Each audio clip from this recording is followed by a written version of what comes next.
Os he puesto esta primera diapositiva mientras estabais sentados para que veáis y reflexionéis un poquito sobre una serie de cosas que son importantes para el tratamiento, la investigación de nuestros pacientes, para conocer sus necesidades. Ha estado puesto un ratito y bueno, podéis tomar nota de ello, podéis pensar sobre ello, porque lo que vamos a hablar en gran parte está basado en estas preguntas que he dejado ahí puestas. En primer lugar, quiero agradecer a la directiva del Colegio de Médicos, en nombre también de mi compañera Elizabeth Sánchez, esta oportunidad para hablar de este tema, que efectivamente es un tema muy importante, es la gran cenicienta de las demencias, porque la definición de demencia está basada fundamentalmente en conceptos cognitivos y conceptos funcionales, pero quizá lo más importante, lo que más dolor produce, lo que más ingresos produce, lo que más institucionalización produce, son los trastornos de conducta. Y por lo tanto es importante conocerlos bien, abordarlos bien y tratarlos bien. Bueno, esta historia empieza como la mayor parte de las historias médicas. ¿Cómo empiezan las historias médicas? Pues por un aviso, ¿no? ¿Y cuál es la palabra que se suele utilizar para avisar a un médico de que un paciente tiene una alteración de conducta? Pues casi siempre se utiliza esta palabra, agitación. Mientras vamos acercándonos al aviso, pues tenemos que pensar muchas cosas. ¿Con qué me voy a encontrar? ¿Qué tipo de paciente voy a tener? Agitación es una palabra que significa muchas cosas y como todo lo que significa muchas cosas, pues al final no significa nada. En el contexto de una demencia, ¿qué puede ser agitación? En el contexto de una demencia, ¿qué puede ser agitación? Pues un trastorno de conducta, pero también puede ser un delirium, pueden ser síntomas físicos de una enfermedad médica, puede ser una crisis epiléptica, una crisis comicial, puede ser un temblor de distinto origen, farmacológico, un temblor que tuviese antes, pueden ser escalofríos, que sean el inicio de una fiebre, o pueden ser otras muchas cosas. Entonces tenemos que tener todo esto en la cabeza mientras nos acercamos a ver al paciente. De todas estas cosas, ¿cuál creéis que es la más importante que tenemos que descartar? La que necesita un manejo más urgente. El delirium, el síndrome confusional. ¿Por qué? Porque muchas veces el delirium necesita una atención urgente y muchas veces la vida del enfermo depende de lo que hagamos. Entonces hay que fijarse en una serie de cosas para distinguir bien un delirium de un síntoma, de un trastorno confusional. Lo primero, ¿cómo se inicia? Un delirium casi siempre se empieza de forma aguda o subaguda, como ahí veis. El curso es fluctuante y la remisión habitualmente no es espontánea. Las alteraciones conductuales suelen ser progresivas, de larga evolución, y a veces hay algo que las desencadena y nos pueden haber avisado por un factor desencadenante, que es lo que vamos a acudir a valorar. La atención del paciente, cuando nos acerquemos a verlo, en un síndrome confusional le vamos a ver disperso, excesivamente alerta, hiperalerta o con pérdida de respuestas, pero fundamentalmente fluctuante. Va a cambiar con el tiempo. Mientras que en las alteraciones conductuales habitualmente la atención es estable, aunque puede haber patrones horarios, después lo veremos, y es muy común la agitación vespertina. La conducta en el síndrome confusional es totalmente impredecible. Los trastornos de conducta siguen unas pautas que después veremos que son relativamente fijas. Y después es muy importante ver los signos físicos que están ausentes en alteraciones conductuales, a no ser que haya alguna otra cosa asociada. Mientras que en los síndromes confusionales los vamos a encontrar con muchos signos físicos. Puede haber taquicardia, puede haber temblor, sudoración, cambios de coloración y temperatura, etc. Entonces ahora sí estamos en condiciones de ver y de diagnosticar, de definir lo que es un trastorno conductual. Es un conjunto de alteraciones psicopatológicas asociados a una inadecuada actividad motora oral no atribuibles a un síndrome confusional. Tenemos que descartar inicialmente y siempre que eso sea debido a un delirium.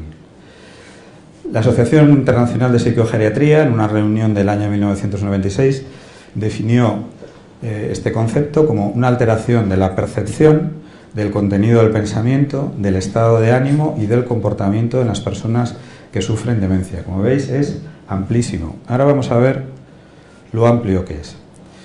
Frecuencia, pues se desconoce de momento su prevalencia real, aunque cada vez hay más estudios que indican que la frecuencia acumulada a lo largo de toda la demencia es tan frecuente como del 80 o al 90% de los casos de demencia en algún momento hacen un trastorno conductual.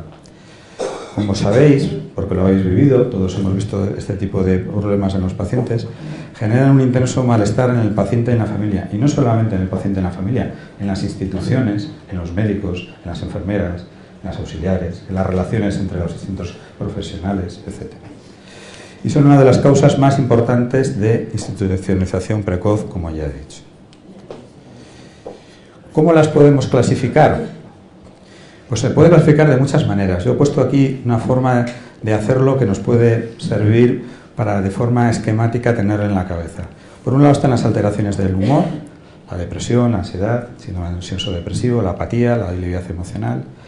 Las alteraciones de la actividad psicomotora, fundamentalmente el vagabundeo y la acatisia. Las alteraciones de la percepción, que son unas de las estrellas por las que más veces nos van a avisar, los trastornos como alucinaciones, delirios y falsas identificaciones, y las alteraciones vegetativas, que también son muy importantes y producen mucho distrés.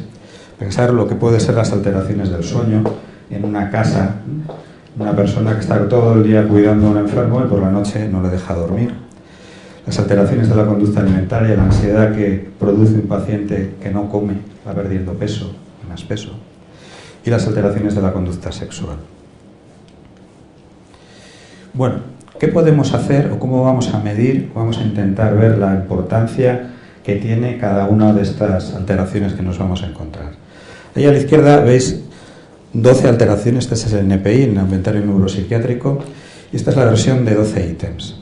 Aquí están desplegadas más o menos las alteraciones que vimos en la diapositiva anterior. Esto se pasa habitualmente al cuidador, a la persona que mejor conozca al paciente, que puede ser su esposo, su hijo, la persona que más tiempo pase con él. Y habitualmente se le pregunta por lo que ha ocurrido en las 4 semanas anteriores a que le veamos, cuando está en una institución o cuando le vamos a ver a la casa y demás. Le preguntamos la severidad, de 1 a 3. 1, leve, 2, moderado, 3, grave, de cada uno de los síntomas. La frecuencia, de 1 a 4. Si ocurre menos de una vez por semana, más de una vez por semana, no a diario, si ocurre a diario. Y después la repercusión. ¿Qué es la repercusión? Pues el estrés que le produce al cuidador, a la persona que está al lado del enfermo. De forma más o menos intuitiva, te va a puntuar entre 1, un estrés leve o sin estrés, o 5, el mayor estrés que sea capaz de imaginar. El producto de la severidad por la frecuencia es la gravedad.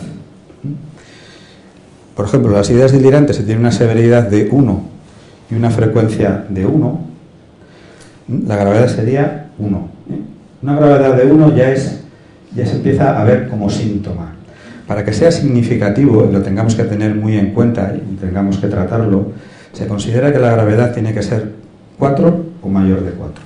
El producto de la severidad por la frecuencia. Eso ya es clínicamente muy significativo, llama la atención y habitualmente hay que tratarlo. Ahora veremos las distintas formas en que lo podemos abordar. La prevalencia de los síntomas conductuales es muy variable. Hasta ahora había muy pocos estudios. Este que os pongo aquí es un estudio hecho en España por un psiquiatra español, José María García Alberca, por un neurólogo, Marcelo Bertier, sobre 125 pacientes consecutivos en una consulta. Y bueno, os llama la atención, o nos puede llamar la atención, una cosa que yo cuando lo leí me llamó. El síntoma más frecuente de todos es la apatía.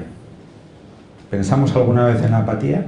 Pues muchas veces nadie la refiere. La apatía se confunde muchas veces con la depresión y de hecho se asocia muchas veces a depresión. Pero es el síntoma más frecuente de todos. Y es importante porque es una pérdida de iniciativa para hacer las cosas. El paciente se queda sentado, no tiene ninguna iniciativa, las actividades que antes realizaba con gusto las deja de hacer. Es muy frecuente. Otras para las que nos pueden llamar, y son los motivos de ese aviso que decíamos al principio, son fundamentalmente la irritabilidad, la ansiedad, la hiperactividad motora, el estar caminando continuamente horas y horas y horas por un espacio reducido y querer salir fuera del espacio donde están o fuera del edificio. Los delirios, evidentemente, las alteraciones de tipo alucinatorio, que son importantísimas, con diversas causas, y la más infrecuente de todas, como veis, dentro del contexto de las demencias, es la euforia, la hipertimia. Bueno, ¿cómo se producen las alteraciones de conducta? Pues entran dentro del modelo de la complejidad. Hay algunos trastornos de conducta, muy poquitos, que podemos explicar muy bien por el modelo biológico. Por ejemplo, tenemos el trastorno del sueño REM, que es típico de las alfa-sinucleinopatías, la enfermedad de Parkinson, la enfermedad de cuerpos de Levy, que se explica muy bien por ese depósito de proteínas y responde muy bien al tratamiento. Eso es una cosa que ocurre siempre. Cuando algo responde muy bien a una lesión, habitualmente tiene un buen tratamiento. En este caso responde muy bien al clonazepam, al ribotril. Pero la mayor parte de los trastornos de conducta entran dentro de la complejidad. Hay factores biológicos, hay factores psicosociales, factores ambientales. De los biológicos, lo más importante, la neuropatología, las lesiones. En el contexto de la enfermedad de Alzheimer, fundamentalmente los ovillos neurofibrilares que están localizados y alterando circuitos cerebrales. ¿Cuáles? Fundamentalmente los que comunican el lóbulo frontal con los otros lóbulos cerebrales. Circuitos fronto-subcorticales. Están alterada la neurotransmisión. ¿Qué neurotransmisores? Pues prácticamente todos. La acetilcolina, la noradrenalina, la serotonina, todos. Muchas veces también hay una enfermedad intercurrente que está produciendo una alteración difusa sobre el cerebro y ayudando a producir el trastorno de conducta. Hay que tener también en cuenta una cosa en cuanto a los factores biológicos. Los medicamentos que utilicemos para tratarlos, cuando sea imprescindible hacerlo, vamos a tener que utilizarlos sobre un cerebro ya dañado, sobre un cerebro ya alterado, sobre circuitos ya alterados. Por lo tanto, nos vamos a encontrar muchas alteraciones que no esperamos en un paciente que no tenga demencia. Reacciones completamente inesperadas y paradójicas. Eso hay que tenerlo en cuenta. Dentro de los factores ambientales es muy importante, ahora los iremos viendo poquito a poco, el entorno físico inmediato que rodea al paciente, la relación con su cuidador, no solamente con su cuidador familiar, el que tiene al lado, sino con nosotros también como cuidadores, con las enfermeras como cuidadoras, con los auxiliares como cuidadoras, con la familia y con la sociedad. Los factores psicosociales son muy importantes, los va a explicar después detenidamente Elizabeth, solamente los voy a mencionar. Son varios modelos de necesidades insatisfechas, un umbral de estrés disminuido que siempre ocurre en las personas con demencia, son personas que han perdido sus recursos para enfrentarse y entender el ambiente que les rodea y por lo tanto son más sensibles a cualquier cambio que se produzca en él. Y después la teoría del aprendizaje. La teoría del aprendizaje hace referencia a alguna cosa que vemos incluso con los niños. Los niños aprenden cómo pueden conseguir lo que quieren, pues las personas con demencia también. Y muchas veces cuando solamente les hacemos caso, cuando tienen un trastorno de conducta, acaban teniendo ese trastorno de conducta para que les hagamos caso. Bien, el manejo de los trastornos de conducta es complejo y difícil, eso no se nos escapa a nadie. ¿Por qué? Una de las razones es porque las capacidades de comprensión y expresión del paciente pueden y están alteradas, imposibilitan comprender y hacernos comprender. Los pacientes muchas veces tienen una afasia. Eso es una gran barrera en la comunicación. Las actuaciones no farmacológicas sobre el entorno, ahora las veremos, son imprescindibles, pero con frecuencia no son suficientes y hay que recurrir a fármacos. Y los medicamentos, con gran frecuencia, como ya vimos antes, por estar los circuitos lesionados, producen efectos adversos y muy graves y muy importantes y que muchas veces nos hacen que los tengamos que retirar. Rigidez, somnolencia, favorecen las caídas, empeoran el estado cognitivo, favorecen la aparición de bronconeumonías por aspiración, producen fallos cardíacos, producen arritmias y a veces la muerte. Y además los pacientes con frecuencia son pacientes viejitos y tienen otros problemas médicos. Tienen cardiopatías, son hipertensos, tienen diabetes y eso pues limita y a veces contraindica el uso de un fármaco que nos gustaría poder utilizar para mejorar esa situación. Los factores desencadenantes de los trastornos de conducta, muchísimos.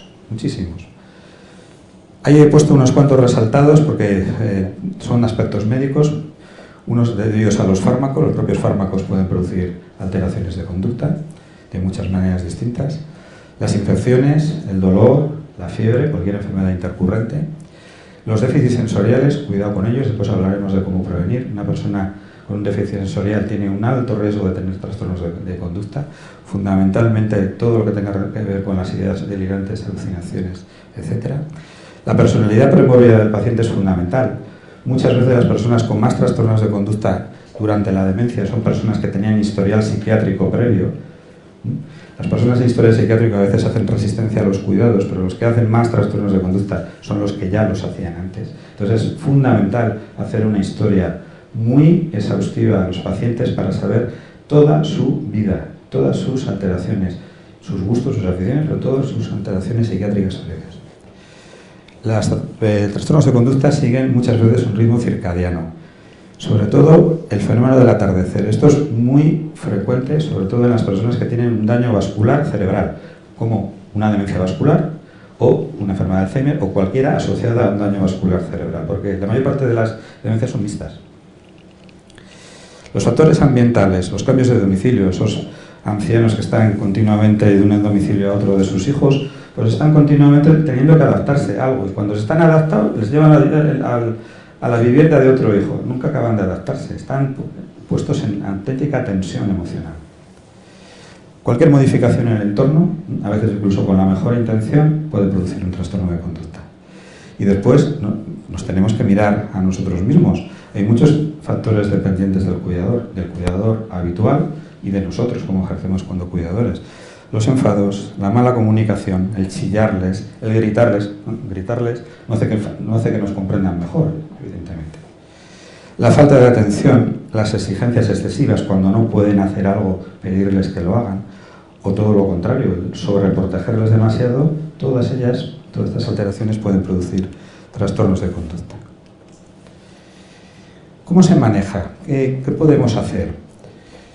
Primero, lo más importante de todo es saber lo que estamos viendo. Antes pusimos cuál es la lista, el inventario neuropsiquiátrico. Tenemos que intentar ver a qué trastorno de conducta nos estamos enfrentando. Si no sabemos lo que es, por lo menos describirlo. Es decir, ¿qué estamos viendo? Pues vemos un paciente que se levanta, que camina sin sentido, que parece que está buscando una salida, pues una alteración de la marcha. Mientras camina sin sentido, parece que se dirige a alguien que no está ahí, intenta hablar con él, pues posiblemente tiene una alucinación y a lo mejor lo que quiere es escapar de algo que le está produciendo un gran temor. Entonces tenemos que ver en qué consiste en qué trastorno de la conducta estamos viendo. Y digo, si no sabemos en ese momento, lo describimos y después pensaremos exactamente lo que estamos viendo. Otra cosa importante es cuándo aparece el problema. ¿Cuándo y dónde? Porque el cuándo y el dónde nos dicen a veces el por qué. Si una persona tiene sistemáticamente alteraciones de conducta cuando le están bañando, cuando le están lavando, pues a lo mejor es algo que tenga que ver cómo se está haciendo eso y quién le está haciendo eso y si lo está haciendo adecuadamente.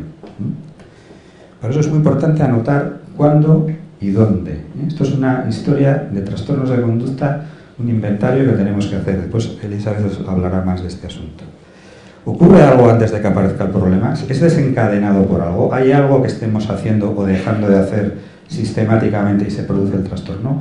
Eso hay que preguntarlo siempre. En medicina siempre intentamos ver los porqués y las causas de las cosas. Pues aquí, con más razón, tenemos que intentar ser muy exhaustivos, ver qué pautas. Porque muchas veces, como ya dijimos antes, a diferencia del delirium, esto tiene unas pautas y tenemos que intentar descubrir qué pautas hay detrás. ¿Sucede algo después de la aparición del problema? ¿Hemos hecho algo nosotros para conseguir que se resuelva? ¿Se ha resuelto espontáneamente? Simplemente, por ejemplo, bajando la temperatura que había en la habitación y que estaba produciendo un calor horroroso al paciente y por eso estaba agitado, ¿hemos solucionado el problema? Todo lo contrario, le hemos dado la calefacción que el hombre estaba tiritando y no podía más y estaba pegando gritos porque estaba muriéndose de frío.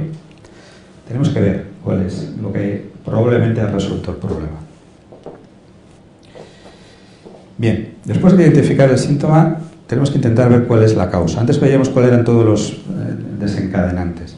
Hay que tener en cuenta que la mayor parte de las veces no es una sola causa, sino que es algo multifactorial. Puede ser que tenga frío y al mismo tiempo que esté sentado en una silla de ruedas totalmente apretada por una cincha y no se pueda mover, y al mismo tiempo que tenga un vecino que le esté gritando al oído. Pues pueden ser las tres cosas al mismo tiempo y más. Entonces tenemos que ver todo lo que esté alrededor de cada uno de los trastornos que veamos, siendo exhaustivos y viendo hasta el más mínimo detalle, porque es importante para poderlo abordar. Y después hay que planificar el tratamiento. Primero, el tratamiento, en todas las vías lo dice, primero, tratamiento no farmacológico, con objetivos realistas. Objetivos realistas significa que tenemos que intentar hacer lo que se puede hacer. Hay muchas veces que trastornos de conducta no se pueden hacer que desaparezcan del todo, es absolutamente irrealista. Tenemos que intentar que mejoren, que disminuya la frecuencia, que sean más soportables, pero a veces no es realista el que desaparezcan. Y cuando utilicemos fármacos tenemos que iniciarlo con dosis bajas y aumentos paulatinos, ir viendo lo que ocurre con cada una de las dosis que introduzcamos.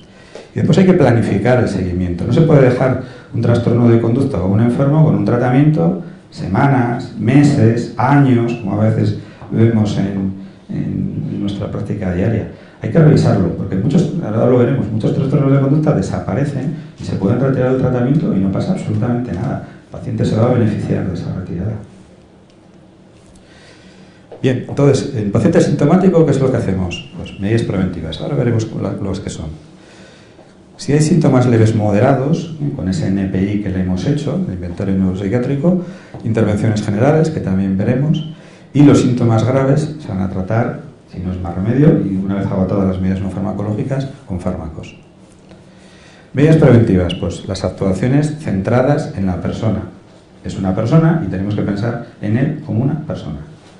Entonces, está siendo tratado con dignidad y respeto. Estas son cosas muy elementales, pero hay que pensarlas. Se conoce su historia de vida, su estilo de vida, su cultura, sus intereses. No es lo mismo tratar a un demenciado chino que a un demenciado español, uno de Vitibudino y uno de Alba de Tormes. Pues puede ser que tenga características diferentes. ¿Tiene la oportunidad de relacionarse con otros? ¿Le damos esa oportunidad? ¿O está aislado en un rincón a oscuras sin que nadie se acuerde de él en todo el día? ¿Tiene oportunidades de estimulación y diversión dentro de sus limitaciones? Hay que pensar en ello. ¿Ha sido consultado esa persona acerca de sus gustos, sus familiares y su cuidador? Le hemos preguntado a sus cuidadores cuáles son las características, cuál es la historia de vida, qué son las cosas que le han gustado, la música que le ha gustado toda su vida, si le gustaba bailar, si le gustaba la música del Fari o le gustaba la de Manolo Escobar, pues hay que preguntarlo. Porque a lo mejor le pones a Manolo Escobar y se pone todo contento y se le olvida el problema que tiene o un trastorno de conducta mejora. El plan de cuidados está en relación con sus necesidades, sus habilidades, sus problemas sensoriales, sus limitaciones de movilidad. Eso es fundamental. No podemos pretender hacer caminar, que camine o que baile una jota, una persona que está en una silla de ruedas lleva inmóvil 6 meses, porque luego tendrá que empezar a andar antes de todo lo demás. Es fundamental. ¿Cómo se incluye a la persona en las conversaciones y en los cuidados? Esto es muy importante. Muchas veces en las consultas, en el pase de visita, estamos hablando de un paciente como si fuese un mueble delante de él. Muchas veces entiende muchísimo más de lo que creemos. ¿Cómo se siente esa persona que está viendo nuestra conversación? Con la auxiliar, con la enfermera. Pues no demasiado bien. Actuaciones centradas en el entorno físico. El entorno físico inmediato, cosas que podemos hacer en nuestras consultas, en el hospital, en la residencia donde trabajamos. Si la persona está encamada en silla de ruedas, ¿está confortable? Algunas veces vemos a los pacientes que están en posiciones imposibles, absolutamente imposibles. Es no extraño que esté gritando, que esté dando voces, es que es imposible estar así. Si la persona es móvil, ¿se puede desplazar libremente? ¿Tiene acceso a un espacio abierto? Sí, eso es muy importante de las personas con trastorno de la deambulación. ¿Puede salir de donde está? ¿Se siente encerrado como una cárcel? Porque si lo tenemos encerrado en un sitio, nosotros estamos provocando el trastorno. Él tiene esa necesidad de moverse, vamos a dejarle moverse. ¿Puede reconocer el ambiente que le rodea? ¿Hay algo que le haga sentirse como en casa? Pues a veces tenemos que personalizar un poquito su habitación. Hay personas que por la noche no quieren ir al sitio donde duermen en su habitación porque les es totalmente desconocida. ¿Hay una foto de alguna familiar? ¿Está la alfombra o la colcha de la cama que él reconoce como propia? Pues si hay algo de eso, pues a lo mejor le ayudamos a reconocer el sitio donde duerme. Si está encendida la televisión en las salas donde hay varias personas con demencia, personas mayores o la radio, ¿hay algo que indique que esas personas están disfrutando? ¿Quién está disfrutando? ¿Quién lo está viendo? ¿La enfermera, el auxiliar, nosotros cuando vamos o ellos? ¿Sirve para algo esa televisión, esa radio? Pues a lo mejor no. Lo que hay que hacer es quitarlo, porque está produciendo un estrés sonoro. Dispone de gafas limpias. El audífono funciona, porque hablábamos antes de la deprivación. Si una persona con una deprivación no le arreglamos ese problema, estamos favoreciendo que tenga alucinaciones, ideas delirantes y otros trastornos. Y después, de forma general, como decíamos, la temperatura, la iluminación, el nivel de ruido es adecuado, o nosotros mismos, que a lo mejor solo estamos allí 5 o 10 minutos, nos estamos sintiendo o helados, o tenemos calor. ¿Qué pensar? Estamos en un ambiente que pueda favorecer el confort. Bueno, hay que prevenir el dolor, la depresión, el delirio y las infecciones. Estos son los grandes desencadenantes de los trastornos de conducta. Después lo veremos. El tratamiento del dolor es fundamental. Y los desencadenantes y los signos precoces hay que estar pensando continuamente en ellos. Ya hablábamos del dolor, del disconfort, de no estar cómodo en el sitio donde uno está.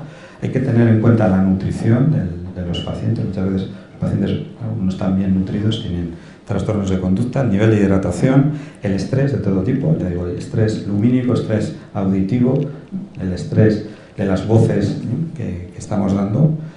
Y entre los desencadenantes más frecuentes, como viene ahí, está el abuso y la negligencia. Pues muchas veces tenemos que mirar, ¿no estamos haciendo las cosas realmente bien o estamos provocando las cosas que después nos cuesta tanto trabajo el controlar? Las intervenciones generales, que es el segundo punto, una vez hecho la prevención, es un proceso, esto se ha sacado de una guía de la Sociedad Alzheimer de Gran Bretaña, un proceso de varias semanas, aquí he puesto 4 semanas, que es una cosa razonable, en la que se observa a la persona, el entorno físico, se le conoce, se le pregunta a los familiares y se ve el efecto de los tratamientos farmacológicos que tiene. Evidentemente, si tiene un tratamiento farmacológico que evidentemente hay que quitar, pues se le quita inmediatamente. Pero siempre es bueno observar. Mientras se observa, hacer todas las preguntas necesarias, ver cómo se desenvuelve esa persona, dejar un poquito de tiempo para ver la situación. Como dice ahí, no es no hacer nada. Es que hay un alto porcentaje de pacientes que, aplicando las medidas preventivas, las que están relacionadas con la persona y el entorno, mejoran. Y no hay que hacer nada más, ya está. Hemos hecho lo que teníamos que hacer. La espera expectante, con medidas centradas en la persona, además es la actuación más segura y eficaz.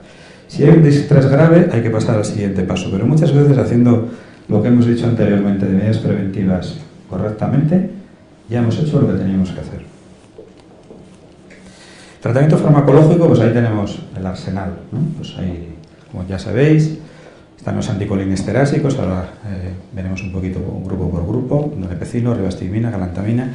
Hay muchos estudios que dicen que los anticolinesterásicos hay que ponerlos, sin duda, porque no solo mejoran los trastornos cognitivos, aunque sea de forma modesta, sino también los conductuales. Si un paciente no tiene un anticolinesterasico y no hay una contraindicación, lo primero, como tratamiento farmacológico, es ponerlo. Lo mismo se puede decir de la memantina, ya sabéis, fases moderadas, graves de la demencia. Los antidepresivos que habitualmente se utilizan, los inhibidores de recaptación de serotonina, ansiolíticos fundamentalmente las benzodiazepinas, antipsicóticos y anticomiciales. Bueno, vamos a ver 4 cosas de los antidepresivos importantes. La fluoxetina, por ejemplo, la paroxetina, que se siguen utilizando mucho para las personas con demencia, no deberían ser fármacos de primera línea, por muchas razones. Ahí veis algunas. Las dos producen parkinsonismo, las dos, y a veces casi tanto como los neurolépticos. La fluoxetina, que es activador, produce pérdida de apetito, es estimulante y empeora el sueño. La paroxetina tiene un efecto sedante, todo lo contrario, y tiene un efecto anticolinérgico, con lo cual va a empeorar los trastornos cognitivos. Y además no hay manera de retirarla.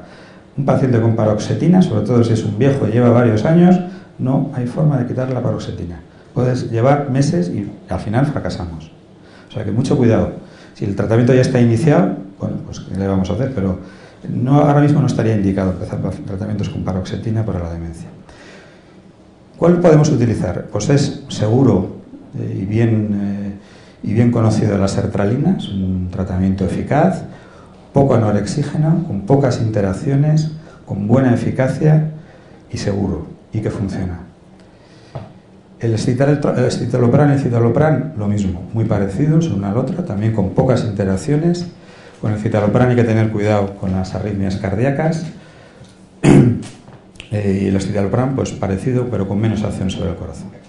La trazodona, muy útil por el perfil sedante que tiene.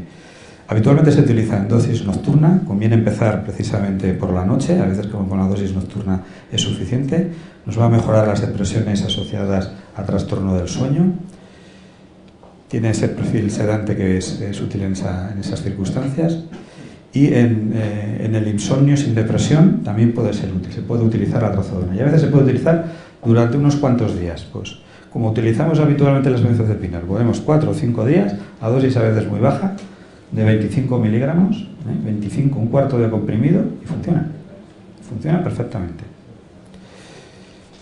La mirtazapina también es útil en la depresión asociada a insomnio y ansiedad. Hay que tener en cuenta que tiene un efecto oxígeno, que a veces puede ser incluso beneficioso, de aumentar el apetito y el peso. Las benzodiazepinas cada vez se utilizan menos, por muchas razones. Fundamental, la sedación larga, clorcepato y diazepam, deberían estar prácticamente contraindicadas en la demencia. Ahí pone que se puede utilizar a dosis únicas no continuadas. Bueno, hay poquísimas indicaciones en las que se pueden utilizar. Quizá el diazepam para personas con una contractura muscular tremenda a una dosis única, pero no se me ocurre nada más. Las de acción intermedia se siguen utilizando, el alprazolam se sigue viendo muchísimo en personas con demencia, pero tiene muchos inconvenientes el alprazolam. Como sabéis, es tremendamente adictivo, también difícil de retirar y tiene un gran riesgo de caídas, favorece mucho la aparición de caídas. Detrás de muchas personas, muchos ancianos con demencia que se caen, está el alprazolam. Entonces conviene sustituirlo. El clonazepam, la indicación que tiene, como ya dije antes, fundamental y muy útil para el trastorno de conducta del sueño REM, va muy bien. Entonces, cuando identifiquemos ese problema, el clonazepam lo resuelve. Y las benzodiazepinas que se pueden utilizar, pero en periodos cortos, serían fundamentalmente el lorazepam y el lormetazepam. No en periodos largos. Ahí viene 1 o 2 semanas. Se puede utilizar un poquito más, pero si puede ser ese tiempo, periodos de 1 o 2 semanas. ¿Por qué? Por el peligro de la adicción. Las dosis las más bajas posibles. Siempre empezar con medio comprimido, 0,5. Se podría subir hasta 2, pero conviene utilizar dosis bajas. Los neurolépticos, pues los medicamentos estrella, fundamentalmente para los trastornos más graves. La agresión, la agresividad y las alucinaciones. ¿Qué pasa con los neurolépticos? Pues ya sabemos. Grandes efectos secundarios que hacen que muchas veces el uso esté limitado, contraindicado. Mucho cuidado con la demencia por cuerpos de Levy, que hay más de las que se creen y muchas que están llenas de síntomas de Alzheimer. El poner los neurolépticos diagnosticas y ves que tiene una enfermedad de cuerpos de Levy. Entonces cuidado con los neurolépticos, utilizarlos cuando sea imprescindible y a las dosis recomendadas. Risperidona, el único que está autorizado, eso hay que tenerlo en cuenta. Está autorizado por buenas razones. Primero, porque es el único que es capaz de ser eficaz en la psicosis, el único. Ni siquiera el haloperidol es eficaz claramente en la psicosis. Y cuanto más grave sea la psicosis, más eficaz es la risperidona. Si tenéis un síntoma psicótico muy psiquiátrico, la risperidona lo va a resolver seguro. Entonces, muy útil en psicosis. Hay que saber exactamente cuándo utilizarlo. Psicosis, muy útil. La agresión, también. Del resto, la olanzapina es el que más beneficios parecidos tiene a la risperidona, no es eficaz en psicosis, pero sí en agresividad. También en ansiedad, tiene un perfil sedante, produce ganancia de peso y tiene la ventaja de tener pocos efectos extrapiramidales, a diferencia de risperidona, que como sabéis, uno de los problemas que tiene son los efectos extrapiramidales. Todos los demás, los problemas sobre el corazón, las arritmias, cuidado con todo ello. Dentro de los atípicos se utiliza también mucho últimamente la quetiapina. Tiene la ventaja que es sedante, tiene la ventaja que se tolera bastante bien, hay que aumentar poquito a poco la dosis, tiene la desventaja que es poco útil. No sirve para nada en la psicosis, no es útil. En la agresión, poco, y fundamentalmente lo que es un buen ansiolítico. Un ansiolítico es muy bueno, para la ansiedad va muy bien, pero para otros problemas que habitualmente tratamos con neurolépticos, que son los gordos y graves, la quetiapina es poco eficaz. Dentro de los antiepilépticos tenéis esta lista. Los antiepilépticos Últimamente se utilizan algo más, se han hecho muchos estudios y para algunas cosas pueden ir bien, aunque todavía no está del todo claro cuáles son los objetivos y el blanco a utilizar. Fundamentalmente pueden ser útiles y pueden ir bien para 2 o 3 cosas. Para la ansiedad va bastante bien gabapentina y puede ser una buena alternativa a las benzodiazepinas. La pregabalina lo mismo, aunque es más sedante, hay que tener más cuidado con ella. Puede ir bien también para inducir el sueño, para mejorar y también como sustitutivo de las benzodiazepinas. La carbamazepina y el ácido valproico, medicamentos más antiguos que se han utilizado más, pueden ser eficaces en hostilidad y agresividad y a veces se utilizan cuando están contraindicados los neurolépticos, pero hay veces que empeoran la demencia. Entonces hay que tener mucho cuidado. A veces tiene un efecto deletério y el ácido valproico, que produce además temblor, puede ser a veces muy capacitante. Hay que tener mucho cuidado. El topiramato es eficaz sobre todo en la hipertimia. Vimos que es un síntoma poco frecuente, pero si hay un paciente hipertímico con un poco de topiramato, pues nos puede mejorar. Entonces, los principios generales para el uso de fármacos es, alguno ya lo he dicho antes, lo primero, si no existe contraindicación o intolerancia, empezar con un inhibidor de acetilcolinesterasa como memantina. Eso está claro, eso lo dicen muchos estudios bien hechos. Si no está puesto y no hay contraindicación, se pone. Segundo, si hay sospecha de dolor, autor en analgésico. Sospecha de dolor simplemente porque le veas cara de que le duele, porque a veces no te va a decir que le duele, o porque tiene unas circunstancias que favorecen o que están muy relacionadas con dolor. Si hay una buena sospecha de que hay dolor o no te funcionan otras cosas, se puede poner un analgésico y probar. Muchas veces es eficaz, porque lo que tiene debajo del trastorno de conducta es que le duele algo. Entonces, analgésicos. Siempre hay que valorar la relación riesgo-beneficio de los fármacos a utilizar y siempre revisar regularmente la necesidad de su utilización. ¿Por qué? Porque, como dijimos antes, con las medidas preventivas, las medidas generales, muchas veces el trastorno de conducta desaparece y ya no tenemos que ir más allá. Y personalizar el tratamiento. ¿Por qué? Porque esto no es un prêt-à-porter, esto tiene que ser un traje a medida. Cada paciente es pluripatológicos, tienen otras cosas y hay que ver con qué interacciona eso que le vamos a poner. Lo que hablábamos antes de las incompatibilidades e interacciones. Hay que ver la comorbilidad, los tratamientos concomitantes y el perfil de efectos adversos esperables. Bueno, ahora ya más rápidamente vamos a ver un poquito cómo tratar cada síntoma. La depresión, tratamiento farmacológico, lo más importante ya dijimos, está dentro de las medidas preventivas. Estimularles para mantener las capacidades funcionales y el vínculo afectivo, fundamental. El vínculo afectivo, ¿con quién? Con sus amigos, con sus familiares. Muchas veces ese vínculo ha desaparecido, está maltrecho y hay que intentarlo de restablecer, aunque requiera esfuerzo, supervisión, etc. Y siempre reforzar positivamente los logros alcanzados. Hay que elogiar a los pacientes por cada pequeño avance que vayamos consiguiendo en ellos. El ejercicio físico está demostradísimo. La depresión, uno de los tratamientos que tiene es hacer ejercicio. Participar en actividades grupales. Grupales, siempre hablábamos del vínculo afectivo. Los grupos refuerzan los vínculos.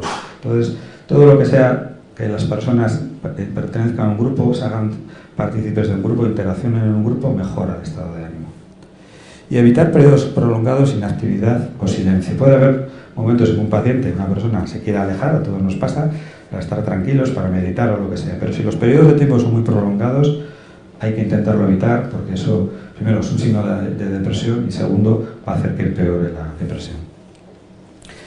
Tratamientos farmacológicos, antes ya los dijimos, la sertralina, el escitalopram, a estas dosis, empezar con dosis pequeñas, tener paciencia de aumentarlas poco a poco, 1 semana, 2 semanas de aumento de dosis. Si existe ansiedad o trastorno del sueño, como ya dijimos antes, se puede añadir trazodona, ahí viene 50, se pueden utilizar incluso 25 miligramos, hasta 100 antes de acostarse, y evidentemente evitar los antidepresivos tricíclicos por el efecto anticolinérgico, que empeora lo cognitivo. La ansiedad, pues tratamiento no farmacológico, a veces muy parecido a la depresión, con la que frecuentemente se asocia, averiguar la causa, reducir toda esa estimulación excesiva, que muchas veces es agresiva para el paciente, ruidos, los cambios, etc. Sugerir alguna actividad que pueda liberar energía. Y el tratamiento farmacológico, cuando se asocia a depresión, pues antidepresivo, inhibidor de recaptación de serotonina. Si se presenta aisladamente, como hablábamos antes, se puede utilizar las benzodiazepinas a dosis bajas y durante poco tiempo. Una alternativa, como ya dijimos, podría ser la gabapentina, que también a veces funciona bien. Vagabundeo, lo más importante, lo que primero que leáis es lo que viene abajo del todo.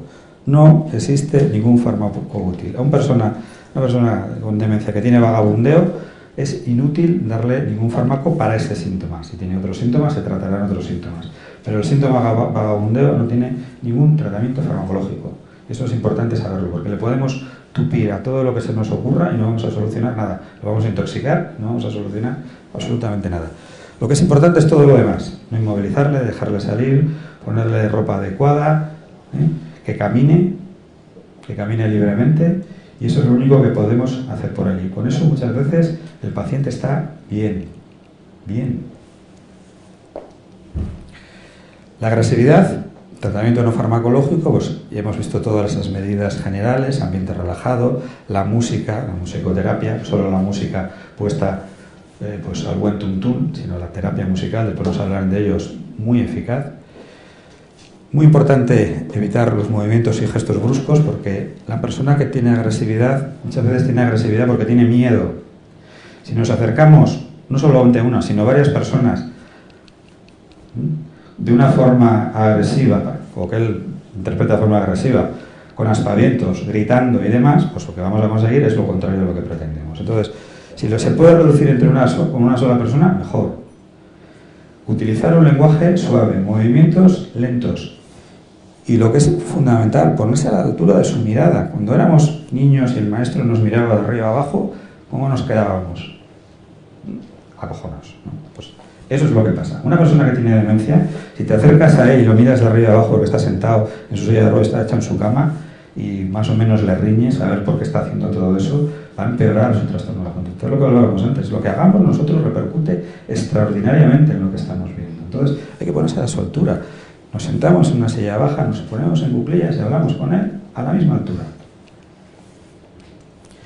Tratamiento farmacológico, ya vimos antes, los antipsicóticos atípicos, con esas dosis. En los casos que están contraindicados, o si la conducta no es muy grave, se puede empezar con otro tratamiento. Se puede utilizar también la trazodona o el escitalopram o el citalopram, que muchas veces es eficaz. Este tipo de antidepresivos muchas veces mejoran la agresividad. Las delirios y alucinaciones, pues lo más importante de todo, no discutir nunca con él, no se va a convencer, digamos lo que digamos. Es inútil y es contraproducente.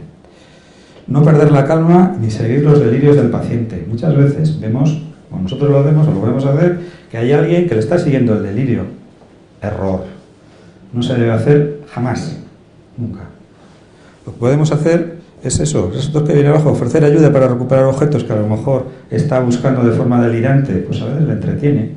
Y mientras tanto ganamos tiempo para otra cosa. Y hacer una copia de los objetos, esos que tiene que son tan importantes para él, pues si tenemos una copia guardada y en un momento de que la persona tiene un delirio que lo ha perdido y lo sacamos, pues muchas veces hemos resuelto la situación. El tratamiento de delirios y alucinaciones, ya lo dijimos antes, risperidona, alcepina, quetiapina. Sabemos que la quetiapina menos, aunque se utilicen a veces dosis de hasta 300 miligramos, sobre todo risperidona. Y de los típicos, a veces que utilizar el haloperidol, aunque es menos eficaz que risperidona. Los trastornos del sueño, fundamental, primero, ver si realmente hay un trastorno de sueño, porque a veces los pacientes duermen de día y es imposible que duerman de noche. Hay que contar cuántas horas duermen. Nos tenemos que enterar cuántas horas duerme ese paciente, porque si lo vemos dormido durante el día, pues la noche no va a dormir. Entonces, ver si realmente hay un insomnio. Y después ver, hay otros trastornos del sueño, aparte del insomnio. Entonces, hay que hacer un diagnóstico adecuado del trastorno del sueño. ¿Qué hay? Un insomnio, hay parasomnias, hay un trastorno de conducta del sueño REM. Tenemos que intentar ver cuál es el trastorno de sueño que hay. Valorar el dolor y la incomodidad del vestido, calzado y ropa de cama. Muchas veces una persona no duerme porque no está cómoda. Entonces, muchas veces los vestidos que les ponemos para dormir, las camas que utilizan, pues no son suficientemente cómodas. Hay que ver, y es muy importante, si el paciente tiene fiebre, si tiene una hipertrofia de próstata y tiene que levantarse a orinar. De hecho, es que tiene que levantarse a orinar, hay que ponerle a orinar y a veces tiene que levantarse y por eso no duerme. Entonces hay que estar pendiente de eso. El ruido, el calor, el excesivo frío, pues como todos sabemos, nos impide el sueño, y el calor excesivo lo mismo. Y después es muy importante ver si hay otras cosas, si hay una condición médica que esté produciendo el problema del sueño, porque a lo mejor lo que tiene es un fallo cardíaco, y está sentado ahogándose y no duerme, ¿Por qué no duerme? Porque está con un fallo cardíaco. Hay que pensarlo y hay que explorarlo y hay que verlo, porque a veces el problema es ese. O como decíamos antes, una hipertrofia de próstata. Y después hay que evitar, cosa bastante elemental y bastante lógica, el consumo de líquidos, cenas copiosas, cercanas a la hora de acostarse, etc. Es muy bueno y muy fácil la actividad física durante el día, intentar que camine, que se mueva. Los baños relajantes, las infusiones, pues a veces funcionan. Los trastornos del sueño, el tratamiento, ya dijimos algunas cosas. Agotar primero todas las medidas no farmacológicas. Se puede utilizar la trazodona, ya dijimos a esas dosis, entre 25 y 150 miligramos. El zolpidem muchas veces también es útil, va muy bien. Las benzodiazepinas, siempre las de vida media, corta, intermedia, como es el lorazepam y el normetazepam, a esas dosis, pero en periodos cortos. No se puede estar, muchas veces, semanas, meses con benzodiazepinas. Se pueden retirar los tratamientos y ver qué pasa. Muchas veces el trastorno, si hacemos el resto de las cosas bien, desaparece. Nunca usar antipsicóticos solo para tratar las alteraciones del sueño. Eso muchas veces lo vemos. Pues, por ejemplo, la quetiapina la tienen muchos de nuestros pacientes para tratar el trastorno del sueño, o otros neurolépticos. Entonces hay que ver para qué está puesto ese neuroléptico. Pues a lo mejor a alguien se le ocurrió que era lo mejor para tratar un trastorno del sueño. No es lo que está indicado. Si es para eso, hay que quitarlo. Probablemente para otra cosa también hay que quitarlo, ahora lo veremos. Y después retirar y ajustar horarios de los fármacos que tengan impacto sobre el sueño. Muchísimos fármacos. Los beta-bloqueantes, antidepresivos con efecto excitante, cardiotónicos, etcétera, muchos. Bien, esto es un algoritmo, yo creo que no lo vais a ver bien. Yo no sabía el tamaño que tenía la pantalla y ya queda un poco pequeño, pero bueno, os lo voy más o menos a contar yo.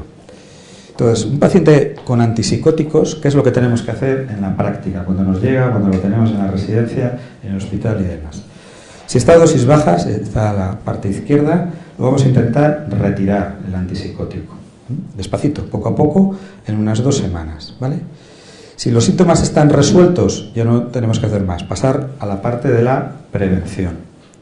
Si está a dosis altas, el antipsicótico se reduce de dosis y se espera. Se espera también 2 semanas, a ver qué pasa. Que la cosa va bien, se retira. Si los síntomas que aparecen después son leves o desaparecen o son leves o moderados, pasamos a la espera expectante y a todas las medidas no farmacológicas. Y solo si hay un empeoramiento grave y dentro de la escala NPI tenemos una impresión de gravedad, reintroducimos el tratamiento farmacológico. Si el paciente con antipsicóticos tiene un riesgo extremo de distrés por algo intrínseco o por algo que venga asociado a una enfermedad asociada, pues hay veces que hay que seguir con antipsicótico o cambiar si ese que tenemos puesto no funciona o tiene efectos secundarios. ¿Qué hacemos con el paciente sin antipsicóticos? Un paciente que vemos, que nos llega a la residencia, nos llega al hospital, no tiene antipsicóticos. Vale. Pues lo primero, utilizar el tiempo disponible de varias semanas para completar el estudio. El estudio, como dijimos antes, atención centrada en la persona, todo lo que tiene que ver con el ambiente, con la historia de vida, recapitular todo eso y ver qué tipo de paciente tenemos delante. Y aplicar todas las medidas preventivas que dijimos. Si no hay síntomas, seguimos con las medidas preventivas. Si empiezan a aparecer síntomas leves moderados, pues de momento mantenemos la actitud expectante y utilizamos todas las medidas no farmacológicas de las que hemos hablado. Si eso es suficiente, ya dijimos que la mayor parte de las veces, un tanto porcentaje alto de las veces con eso es suficiente, pues nada, mantenemos el tratamiento preventivo. Si hay un empeoramiento, es ya cuando hay que utilizar fármacos. Y si hay síntomas graves, pues tenemos que utilizar fármacos de forma racional, como hemos dicho, ¿vale? Y nada más.